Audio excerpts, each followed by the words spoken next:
So, yeah, if you've seen my vlogs, the rabbit fever vlogs, which I've now finished, it was just a 3-part series whilst I was doing rabbit care for the last 2 days. I think I'm done now. I think I'm fine. But yeah, if you've seen my rabbit vlogs, then you'll know that we've had the old COVID this week. I tested negative. So the story was, just for those who don't know the story at all, my son's friend last weekend tested. So it would have been, Kyle saw him Sunday morning, and then Monday morning, Fred, tested positive. Fred plays for a football team, and all the football team kind of one by one went down with it. But they were having like regular tests, and they were, just testing positive one by one. So when Kyle saw him, when Kyle saw Fred, he tested negative. But by Monday morning, he developed this headache and was feeling unwell, and he tested positive. Anyway, Tuesday, would it have been Tuesday? Yeah. Kyle was like being like really cocky, like saying, I've got no symptoms, my immune system's fantastic. And then all of a sudden on Tuesday afternoon, this headache just came on, and he started to feel unwell just all at once. Hi, Vegan Mooncat. So Wednesday morning did a test, and he was positive. So I was thinking, oh, I'm definitely going to get it, right? Because I've got ME, right? So if any diseases come my way, I do tend to get them. So I thought I'll definitely get it. I did a test on the Wednesday, but it was negative. No. Me and Kyle have both done a test on the Tuesday morning. That was right. We both done a test on the Tuesday morning, and we were both negative. But it was a few hours after that, Kyle started to feel unwell. So he'd done another test on the Wednesday morning. It was then positive, because they're not very sensitive, these lateral flow tests. So I think if your viral load's only low, it doesn't register. So I did one on Thursday morning, and it was negative, even though I got a sore throat and my breathing's been bad. So I feel like I can't take a deep breath in. I'm fine when I'm sitting down, but when I'm walking, I just feel like I can't take a breath in, like it's wheezy. It reminds me of the days when I used to have asthma before I went vegan, and I used to have asthma.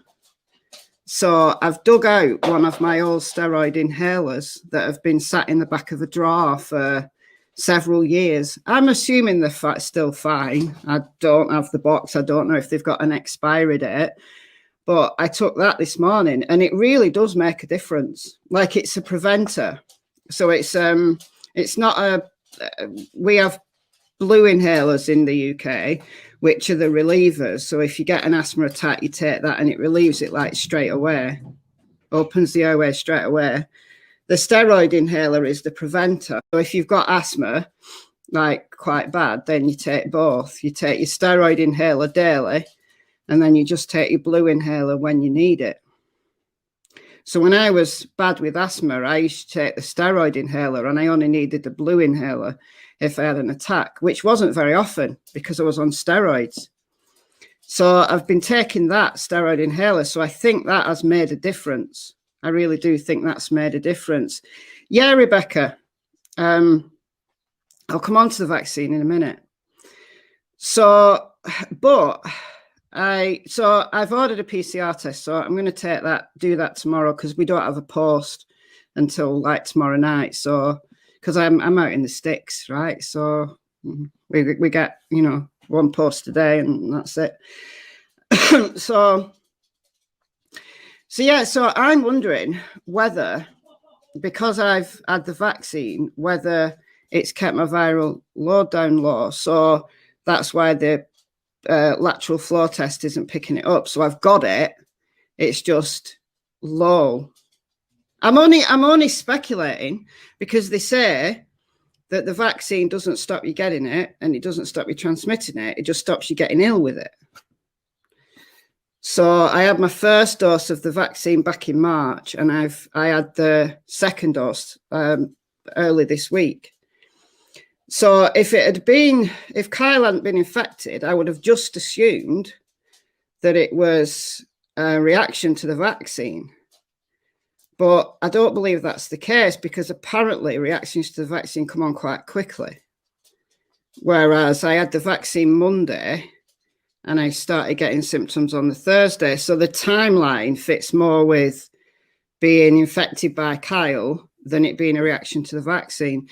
And the nurse said to me when I had it, she said, if you didn't get a reaction the first time, it's highly unlikely you'll get a reaction to the second time. So I don't know.